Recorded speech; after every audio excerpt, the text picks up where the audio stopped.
Alors depuis cet après-midi, on parle beaucoup de gestion intégrée des eaux pluviales, mais quelles sont les techniques qui permettent d'y parvenir?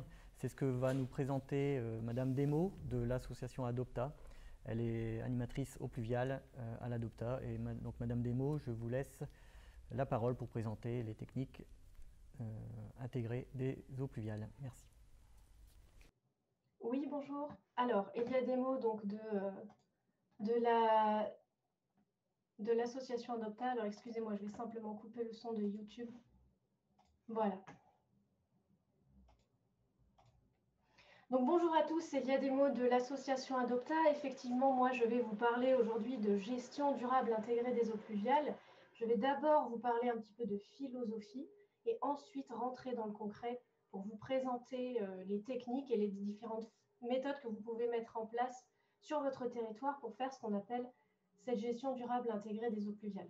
Alors, c'est un plaisir cet après-midi d'entendre parler de ce terme précisément, gestion durable intégrée des eaux pluviales, puisqu'historiquement, on parle plutôt de gestion alternative des eaux pluviales et donc gestion alternative aux tout tuyaux. Aujourd'hui, l'objectif, c'est que cette gestion durable et intégrée devienne la norme et non plus les méthodes alternatives vers lesquelles on se tourne. Alors, un petit mot sur l'Adopta pour commencer.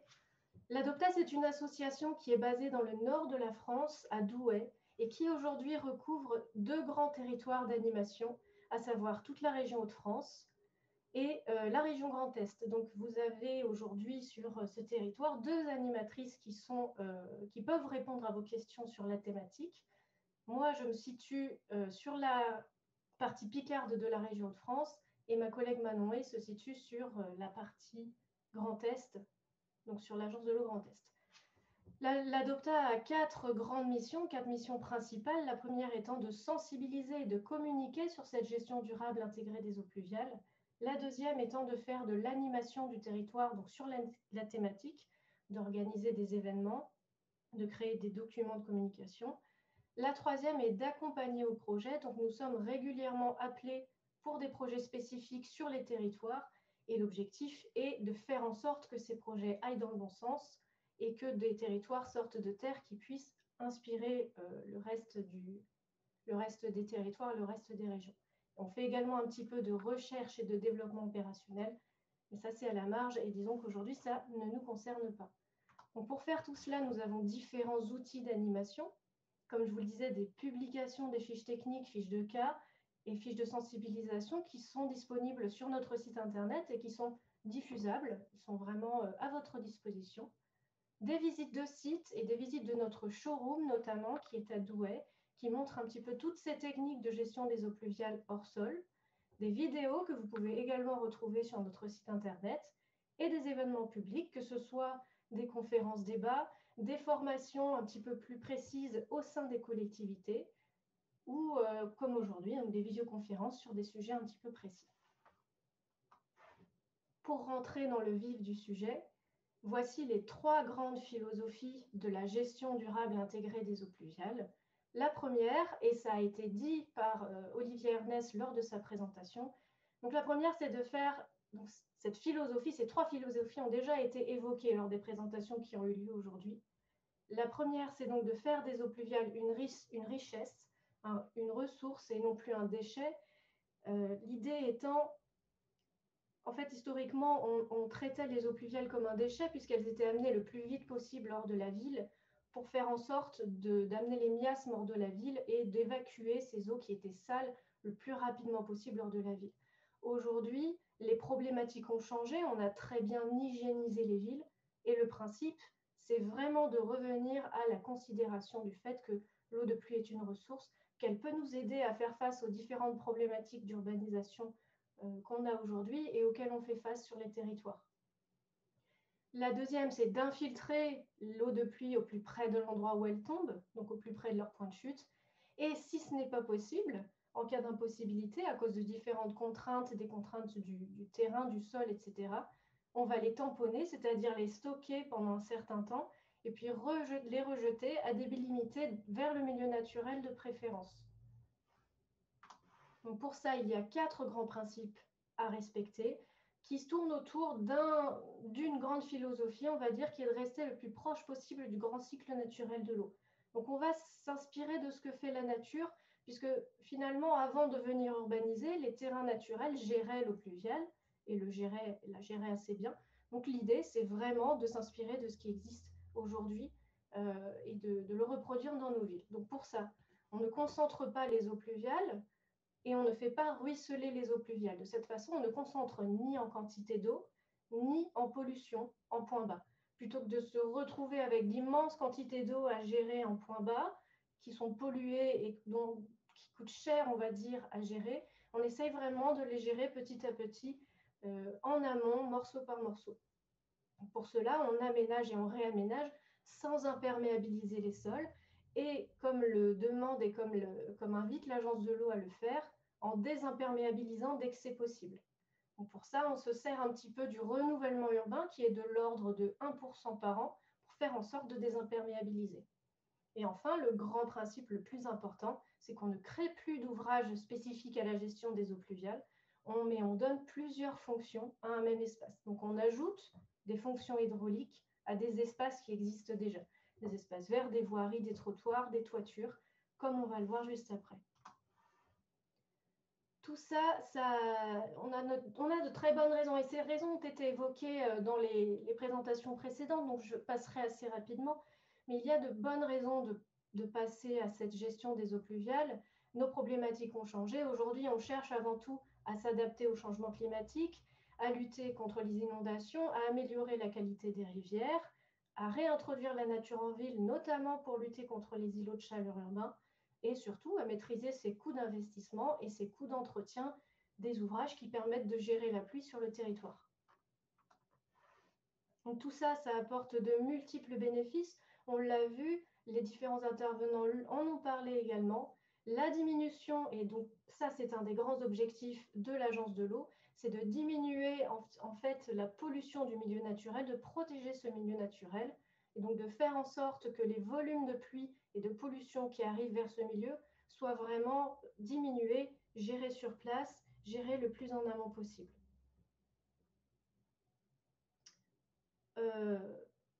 Donc ça contribue à la recharge des nappes phréatiques, ça accroît la biodiversité, ça permet de recréer des corridors écologiques, ça améliore le cadre de vie, ça hydrate les sols et comme on le disait, ça contribue à l'amélioration de la situation en ville et à l'atténuation des îlots de chaleur urbains. Donc concrètement, sur le terrain, comment est-ce qu'on fait techniquement pour mettre en place cette philosophie, pour faire en sorte qu'elle voit le jour et pour mettre en fait ces ouvrages en place? Pour ça, on a ce que nous, on appelle à l'ADOPTA la boîte à outils des techniques alternatives. Donc la boîte à outils, et voilà que j'utilise ce terme dont je vous disais que j'étais contente qu'il ne soit plus utilisé, c'est un vieux réflexe. Donc présentation de la boîte à outils des ouvrages de gestion durable intégrée des eaux pluviales. Il y a plusieurs grands types de techniques à utiliser sur le territoire. Le premier est celui qui est subventionné par l'agence de l'eau et encouragé par l'agence de l'eau. Ce sont les solutions fondées sur la nature ou bien techniques dites vertes. Et la première des techniques vertes, c'est l'anneau d'infiltration ou plus simplement, comme nous on aime bien l'appeler, un espace vert en creux.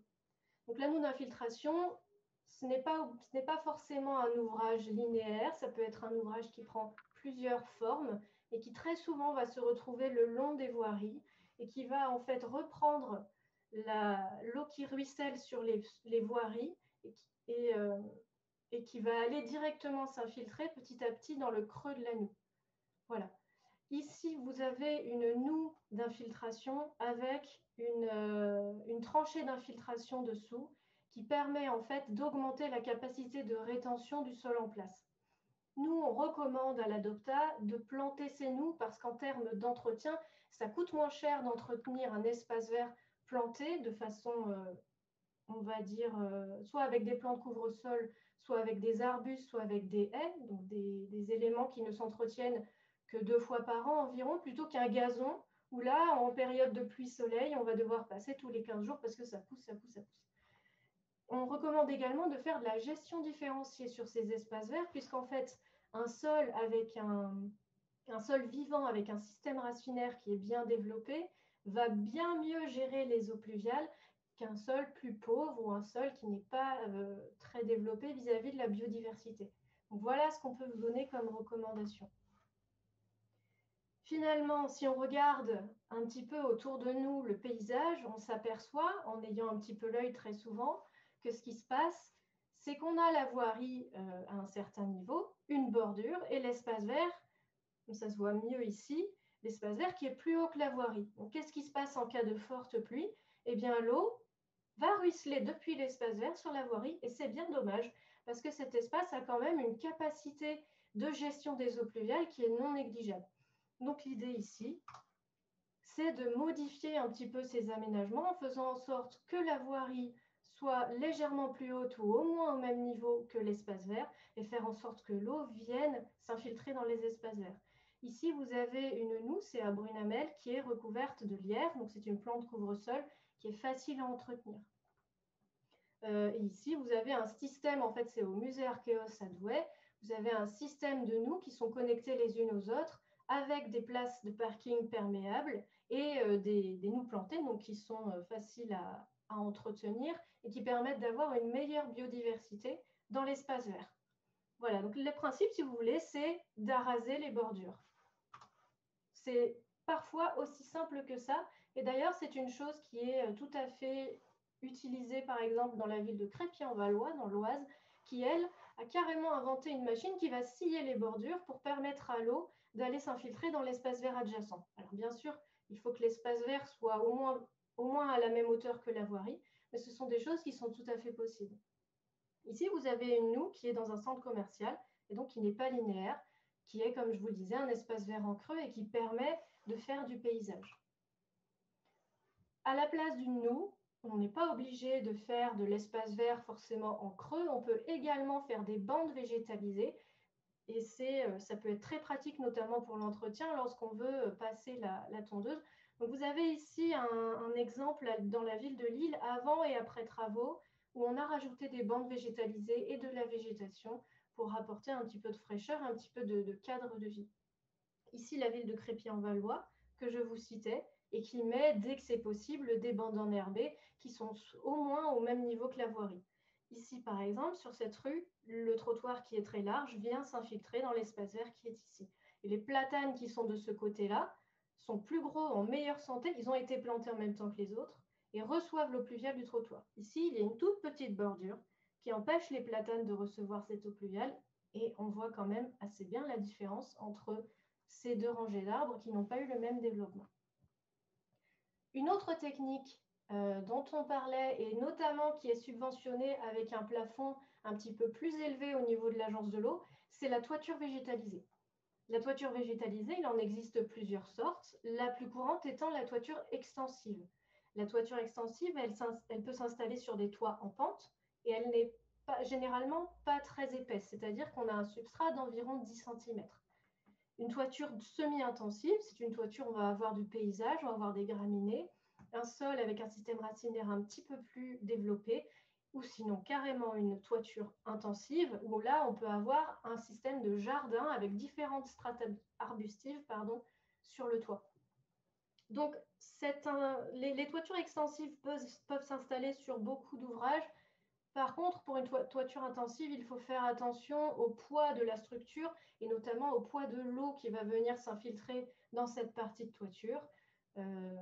Voilà. Donc, simplement pour la toiture végétalisée, nous on recommande de faire appel à des experts qui vont venir vous aider à installer ces toitures sur les ouvrages. Voici des exemples. Donc, deux toitures extensives à Pocheco dans le nord, toiture extensive en pente à Douai, ici, je vous le citais tout à l'heure, toiture semi-intensive, donc la paysager avec carrément une prairie fleurie sur un toit, et là, une toiture intensive avec un jardin et différentes strates arbustives. Un autre ouvrage auquel vous pouvez avoir recours, notamment chez les particuliers, ça peut être assez intéressant, c'est le jardin de pluie. Alors la spécificité du jardin de pluie, c'est que c'est un jardin en creux qui va avoir un volume de rétention connu et avec un système un petit peu différent d'une noue, dans le sens où on va avoir différentes strates de sol. C'est-à-dire qu'au fond, on va peut-être avoir un sol plus humide que sur les côtés. Et en fait, ça, c'est géré par les personnes qui mettent en place des jardins de pluie.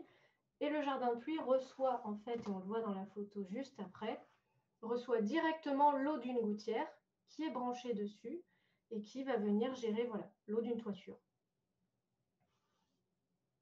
Je vous mentionne également, et c'est la dernière solution fondée sur la nature qu'on verra aujourd'hui, il y en a plein d'autres, mais moi je n'ai pas le temps de toutes vous les présenter, je ne peux pas vraiment vous faire une présentation exhaustive aujourd'hui. Il y a pas mal de retours d'expérience, notamment après moi, qui vont vous montrer d'autres choses intéressantes.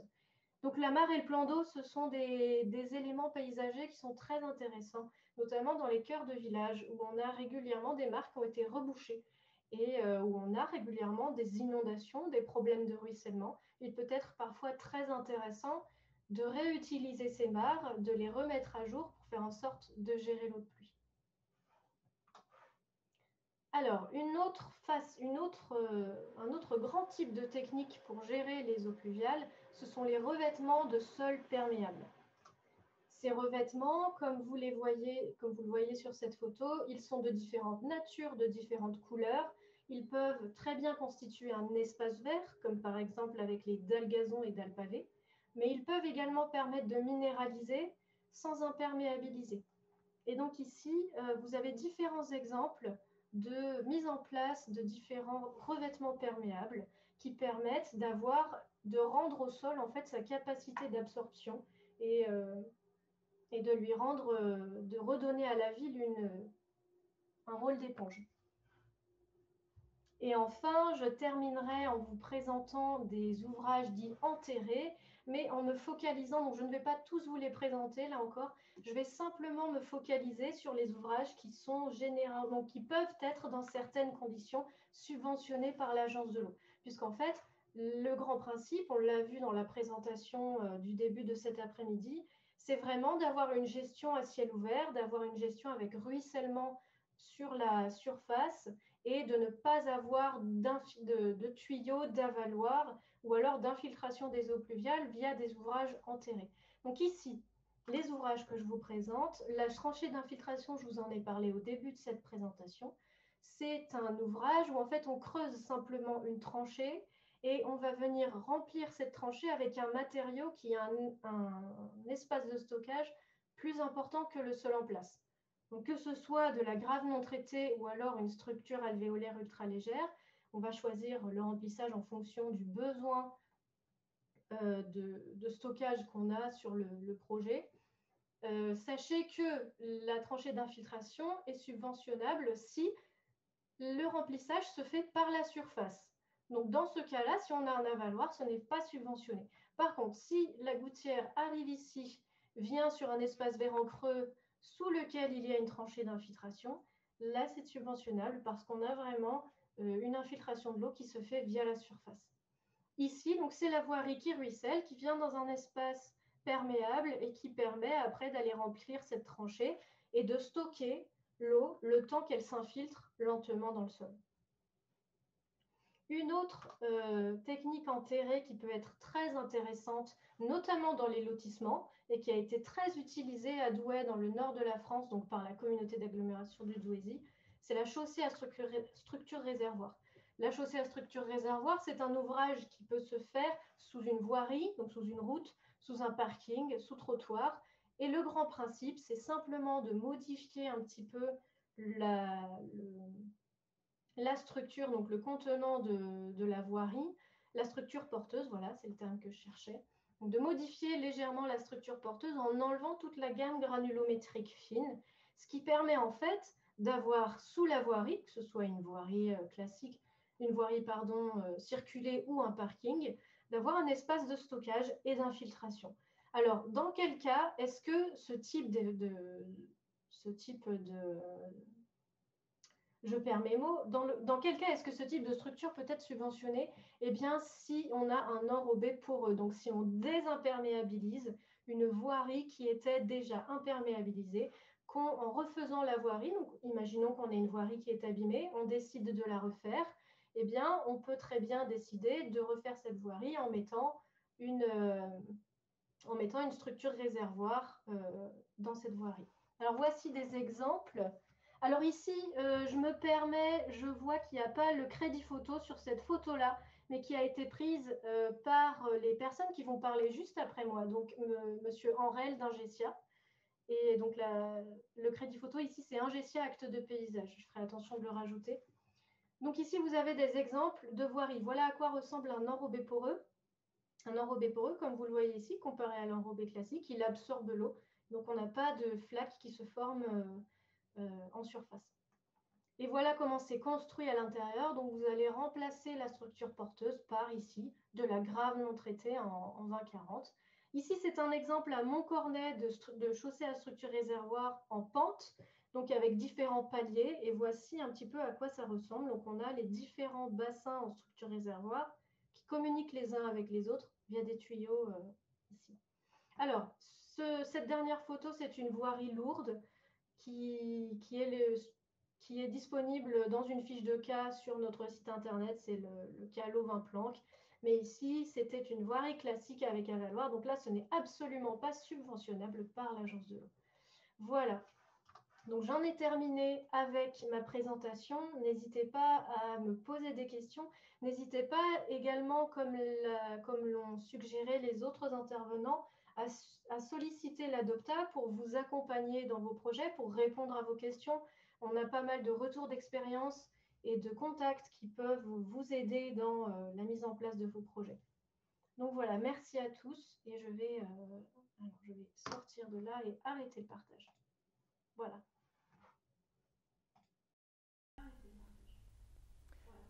Merci Madame Desmaux pour cette démonstration et cette présentation reprenant une bonne partie des techniques alternatives. Il me semble que Daniel Bedelem a des questions pour vous. Oui, Madame Desmaux, merci en tout cas pour votre présentation très complète. J'avais quelques questions à vous remonter du public et une question qui nous a été posée également par la boîte mail dédiée. Alors, les deux premières questions sont les suivantes. Au regard de votre expérience, quels sont les critères qui déterminent la mise en place d'une technique plutôt qu'une autre ? Et en lien avec ce sujet, est-ce que chaque projet d'aménagement trouve sa technique adaptée à son contexte ? Donc voilà, donc est-ce qu'on on doit faire du sur-mesure à chaque projet qui vous est présenté, ou en tout cas à chaque problématique qui se pose. La deuxième question concerne un point que vous n'avez pas évoqué et qui concerne les techniques alternatives au regard des micropolluants.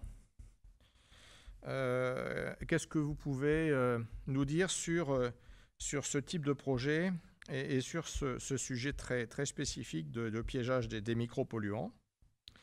Et puis donc, la dernière question concerne le temps de vidange des ouvrages d'infiltration, et notamment la question qui nous est posée par un aménageur qui semble déjà bien au fait de ces sujets est particulièrement pointu, puisqu'il nous a demandé s'il est possible de majorer les volumes de ces ouvrages en fonction des espèces qui sont des espaces végétales qui sont implantés. Est-ce qu'il y a des listes d'essences forestières, arbustives ou autres qu'il convient de privilégier au regard de leur capacité racinaire, de leur capacité d'évapotranspiration. Voilà, donc tout type d'intervention, en tout cas de spécificité de ces végétaux qui permettrait en fait d'avoir un effet bénéfique sur l'efficacité des ouvrages d'écrêtement des eaux infiltrées.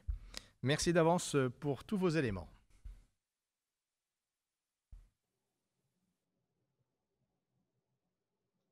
Alors, merci pour ces questions.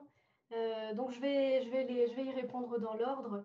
Donc, les critères pour mettre en place une technique plutôt qu'une autre vont dépendre en fait des résultats des études qui vont être faites. Donc, ça va dépendre à la fois de la perméabilité du sol en place, donc de la capacité d'infiltration du sol qui sera en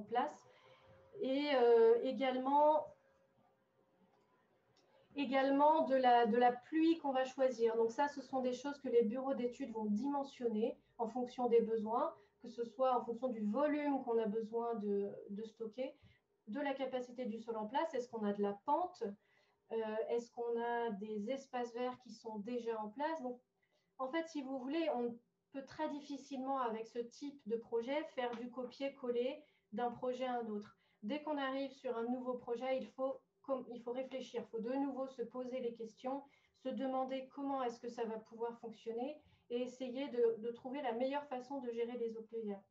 Donc, comme le précisait l'Adréal, donc Anne Saint-Paul et Olivier Ernest de l'Agence de l'eau, l'idée, c'est également de réfléchir en termes de niveau de service. Si on a un sol qui est peu perméable, on va vraiment se focaliser sur la gestion des pluies courantes, un maximum. C'est par exemple ce qui a été fait à Brunamel. Comme ils ont un sol qui a une perméabilité peu élevée, on va dire, ils se sont vraiment focalisés sur la gestion au maximum de la décennale, donc de la pluie décennale. Donc à chaque projet, en fait, on va être obligé de réfléchir de nouveau, de se poser les bonnes questions et d'essayer de trouver les meilleurs moyens de répondre à ces éléments. Donc si vous voulez, c'est pour ça aussi qu'on a besoin de faire davantage d'études dans ces projets. On a besoin de davantage d'éléments pour pouvoir répondre à ces questions que l'on se pose et puis pour pouvoir déterminer, également en fonction du coût et du budget qu'on veut mettre dans les ouvrages, ce qu'on va pouvoir mettre en place. Donc oui, c'est pratiquement tout le temps du sur-mesure, tout à fait. Et ça, c'est à la fois la difficulté et l'intérêt de ces projets, quelque part. Alors sur votre deuxième question sur les techniques alternatives au regard des micropolluants, sachez qu'à l'Adopta, il y a une étude qui est en cours sur ce sujet et qui est menée par ma collègue Cécilia Falentin, donc qui est notre chargée d'études au niveau à l'Adopta. C'est un projet qui vient étudier la pollution des eaux sous les noues et sous les chaussées à structure réservoir. Donc ça, ce sont des éléments qu'on n'a pas encore aujourd'hui forcément dans la littérature. On ne sait pas comment les eaux sont chargées et à quel point elles sont peut-être polluées ou pas polluées sous les ouvrages de filtration quelque part des eaux pluviales, donc que ce soit sous les chaussées à structure réservoir ou bien sous les noues. Et notre objectif avec ce projet TAM, c'est vraiment d'essayer d'aller chercher cette information. Donc le projet est toujours en cours, on n'a pas encore énormément de résultats dessus. Par contre, si ça vous intéresse et si vous voulez échanger sur cet élément-là, je vous invite à nous envoyer un mail et à solliciter ma collègue qui, elle, gère le projet et saura vous donner les spécificités. Et enfin, sur la question du temps de vidange et des listes d'essences végétales à privilégier, alors j'aimerais simplement déjà faire un point sur le fait qu'une noue n'est pas une zone humide. C'est-à-dire qu'il y a des endroits où on a eu tendance à vouloir planter des saules, par exemple, donc des arbres, par exemple dans les noues, qui sont capables, qui d'habitude sont plutôt des espèces qui viennent sur des zones humides et qui sont heureuses, on va dire par exemple en bord de rivière, là où on a vraiment la présence de beaucoup d'eau. Il se trouve que dans les noues, l'eau, elle ne fait que passer et elle s'infiltre, elle profite aux espaces verts. Et si la nappe n'est pas suffisamment proche, si on n'est pas dans un endroit humide, eh bien votre sol va souffrir. Donc un espace comme une noue qui va permettre de gérer les eaux pluviales, ce n'est pas une zone humide. Donc à partir de là, il faut déjà avoir en tête qu'il faut vraiment adapter les essences qu'on va utiliser à la quantité d'eau présente et ne pas imaginer qu'une noue va être en permanence en eau parce que ce n'est pas le cas. Donc, en termes de spécificité d'espèces végétales à privilégier, malheureusement, ce n'est pas notre cœur de métier. Nous, on n'est pas botanistes. Ce que je peux faire, par exemple, c'est vous renvoyer vers, par exemple, le Conservatoire botanique national de Bailleul, qui, lui, a réfléchi pas mal sur ces questions-là et serait capable de vous donner une liste d'espèces en fonction d'espèces locales. On encourage vraiment à utiliser un maximum d'espèces locales, voire on encourage la végétalisation spontanée, quand c'est possible, quand c'est faisable, bien évidemment.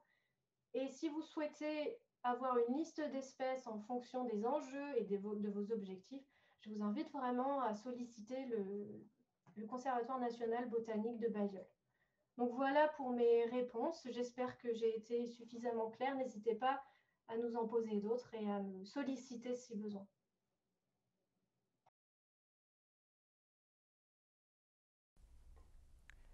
Merci Madame Desmaux pour votre présentation tout d'abord, qui nous a permis de balayer sur un spectre relativement large, comme les différentes techniques de gestion des eaux pluviales. Et vous avez été aussi très clair et très concis sur les réponses que vous avez apportées aux questions, donc merci beaucoup.